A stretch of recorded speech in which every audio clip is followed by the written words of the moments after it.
Hello दोस्तों, welcome to the man pharma tutorials. आज की वीडियो में हम देखेंगे क्यों जनरली फार्मा इंडस्ट्रीज फ्रेशर्स को जॉब ऑफर नहीं करती। ये सवाल एक्चुअली बहुत सारे स्टूडेंट्स ने मुझे पर्सनली और सोशल मीडिया पे भी पूछा था, तो मैंने सोचा क्यों ना इस पे एक डेडिकेटेड वीडियो ही बनाया जाए।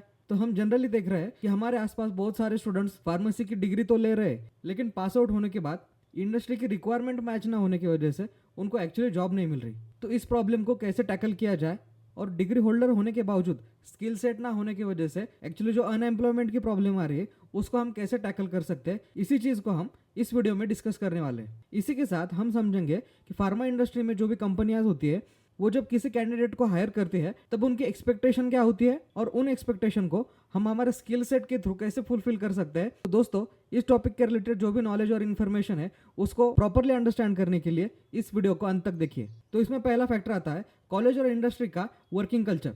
जनरली एज असिस्टेंट प्रोफेसर मैंने काफ़ी बार जब भी प्रैक्टिकल कंडक्ट किए हैं तो मैंने देखा है जो भी प्रैक्टिकल की एक्टिविटी होती है वो ग्रुप में डिवाइड होती है, और ग्रुप में जो भी स्टूडेंट्स हैं उनको डेडिकेटेड टास्क असाइन नहीं किया जाता, जिसके वजह से प्रैक्टिकल एक्टिविटी तो सिर्फ एक या दो ही लोग करते हैं, लेकिन उसका जो भी रिजल्ट आता है वो बाकी लोग भी एक्सट्रैक्ट कर लेते हैं। जिससे होता क्या है, एक्चुअली जो भी गुड लैबोरेटरी प्रैक्टिस होती है या फिर जो भी ट्रेनिंग लेने का समय है या फिर नई चीज़ें सीखने का समय है जो कि कॉलेज में आपने कंप्लीट करना चाहिए, उस वक्त स्टूडेंट्स उन सब चीज़ों को अच्छे से ध्यान में रखते हुए नई चीज़ें सीखने के बजाय बातें करना या फिर मोबाइल यूज़ करना प्रेफर करते हैं, जिसकी वजह से 5 या 6 लोगों में से सिर्फ 2 ही लोग एक्चुअल स्किल सेट एक्वायर कर पाते हैं। और यही चीज़ है जिसके वजह से एक्चुअली इंडस्ट्री में रिक्वायर्ड होने वाले स्किल्स और जो भी डिलीवरी है उनमें इतना बड़ा गैप हमें देखने के लिए मिल रहा है।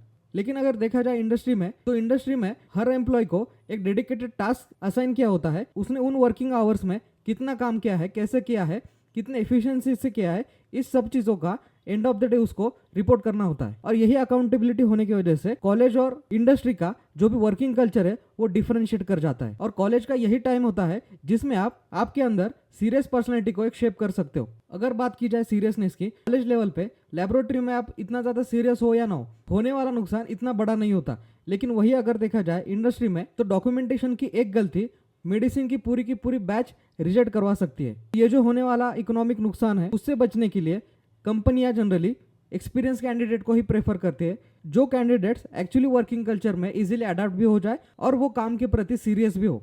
इसके बाद में सेकंड आता है ट्रेनिंग का कॉस्ट, और इसी का एसोसिएटेड जो भी एम्प्लॉय की एट्रिशन रेट की। तो ऐसा माना जाता है जब भी आपने B.Pharm किया है या फिर डिप्लोमा किया है, उसी कॉलेज वर्किंग आवर्स में इंडस्ट्री में लगने वाले जो भी स्किल सेट्स है वो आपने एक्वायर करने चाहिए। लेबोरेटरी में यूज होने वाले जो भी सेफ्टी इक्विपमेंट्स है या फिर मैन्युफैक्चरिंग प्रोसेस में यूज होने वाले जो भी इंस्ट्रूमेंट्स है उनको भी आपने अच्छे से समझना चाहिए। लेकिन जब आप ये चीज कॉलेज में नहीं सीखते हो, तो यही कैंडिडेट जब फ्रेशर बोल के किसी कंपनी में ज्वाइन होता है तो कंपनी का और एक हेडेक बढ़ जाता है, जिसमें उसको उस कंपनी की जो भी काम की रिक्वायरमेंट है उस अकॉर्डिंगली उस कैंडिडेट को उसको मोल्ड करना होता है, जिसमें जनरली 4 से 5 महीने लग जाता है। बट इसी 4-5 महीने में उसी कंपनी को उसको फुल सैलरी भी देनी होती है। तो अगर कंपनी के अकॉर्डिंगली देखा जाए तो कैंडिडेट फुल सैलरी भी ले रहा है और उसके बदले में वो कंपनी का एक्चुअल काम भी नहीं कर रहा और बस सीख रहा है, जो कि एक्सपेक्टेड था।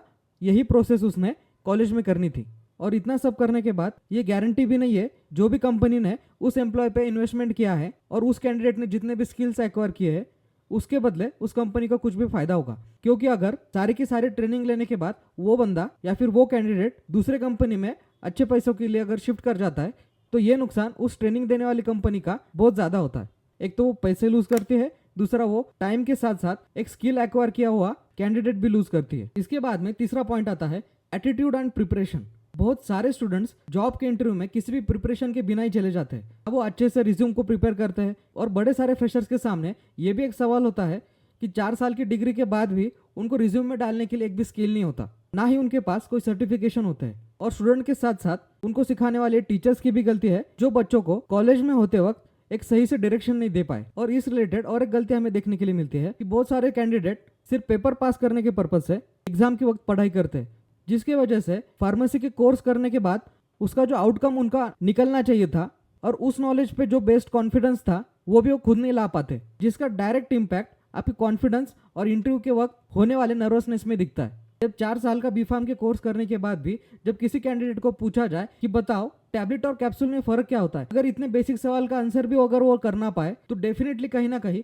ये एजुकेशन सिस्टम, टीचर्स और जो कैंडिडेट्स है इनमें बहुत बड़ा हमें फ्लॉ देखने के लिए मिलता है। इसीलिए अगर आपने ग्रेजुएशन के वक्त चीज़ें अच्छे से पढ़ी हो तो उसका इम्पैक्ट इंटरव्यू में आपके कॉन्फिडेंस में भी दिखता है। मैंने कुछ दिन पहले एक बात नोटिस की, बहुत सारे स्टूडेंट्स ऐसा बोल रहे थे कि उनको जॉब नहीं मिल रही, और बहुत सारी कंपनियां भी ये बोल रही थी कि उनको अच्छा कैंडिडेट नहीं मिल रहा। तो ये जो कहीं ना कहीं गैप हमें दिखाई दे रहा है, जिसमें हम ये देख पा रहे हैं कंपनियों की जो भी रिक्वायरमेंट है ना वो स्टूडेंट्स तक पहुंच पा रही है, ना उसके अकॉर्डिंगली स्टूडेंट्स को गाइड किया जा रहा है। इसके बाद में नेक्स्ट फोर्थ पॉइंट आता है experience candidate at lower salary.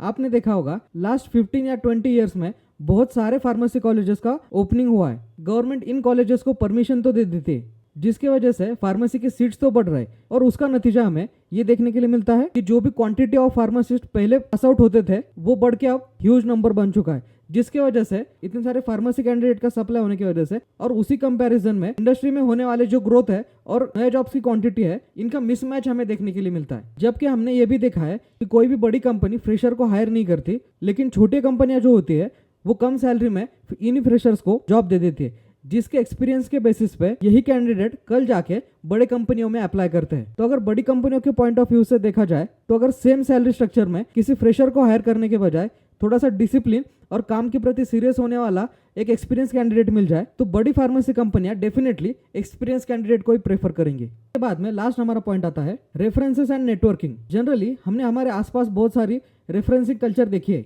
अगर किसी भी फ्रेशर को इंडस्ट्री में एंटर करना हो तो अगर उसका रेफरेंस स्ट्रांग है या किसी बड़ी पोस्ट पे है और अगर वो इंसान उसका रेफरेंस दे देता है तो मोस्ट चांसेस है जिसके पास रेफरेंस नहीं है उसके कंपैरिजन में रेफरेंस वाले बंदे को इजीली जॉब मिल जाएगी और इंडस्ट्री में इजीली एंट्री भी मिल जाएगी। और जनरली कैसा होता है, कोई भी ऑर्गेनाइजेशन हो किसी भी एम्प्लॉय को हायर करते वक्त उसका बैकग्राउंड वेरिफिकेशन करवाती है।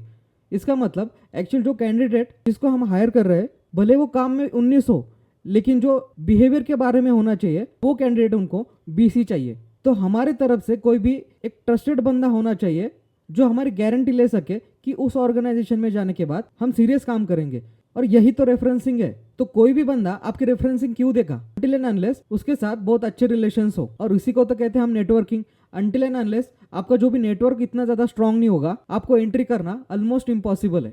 ये थोड़ा सा अनफेयर तो लग सकता है, लेकिन यही रियलिटी है। इसीलिए ग्रेजुएशन करते वक्त ना कि सिर्फ नॉलेज लेकिन नेटवर्क बढ़ाना भी उतना ही मैंडेटरी है। तो दोस्तों आज की वीडियो में हमने देखा कि एक फ्रेशर को पास आउट होने के बाद जॉब एक्वायर करते वक्त कौन सी प्रॉब्लम्स आती है। इसका मतलब ये नहीं है इंडस्ट्री के डोर्स फ्रेशर्स के लिए बिल्कुल क्लोज ही है। तो अगर सॉल्यूशंस के बारे में बात की जाए तो पहला हो गया कॉलेज में जो भी प्रैक्टिकल्स हो रहे हैं उनको सीरियसली करो, और डॉक्यूमेंटेशन का स्किल कॉलेज में जब हो तभी सीख लो। इंटर्नशिप के माध्यम से, प्रोजेक्ट के माध्यम से या फिर पार्ट टाइम इंडस्ट्री में जॉब करते हुए आप इंडस्ट्री का एक्सपोजर ले लो। इंटरव्यूज की प्रैक्टिस करो, मॉक डेमोज दो, मॉक इंटरव्यू की प्रैक्टिस करो और इंटरव्यू की जेन्युइन प्रिपरेशन करो। और सबसे इंपॉर्टेंट नेटवर्किंग और कंटिन्यूअस लर्निंग पे फोकस करो। और अगर आप बेसिक स्ट्रॉन्ग्स करते हो और थोड़ा एक्स्ट्रा मेहनत करते हो तो फ्रेशर होते हुए भी आपको डेफिनेटली अपॉर्चुनिटी मिल सकती है। तो अगर आपको ये वीडियो हेल्पफुल लगा हो तो अपने दोस्तों के साथ जरूर शेयर करो और subscribe to my channel man pharma tutorials, ताकि आपको मिलती रहे ऐसे ही करियर गाइडेंस और pharma insights. All the best, thank you so much.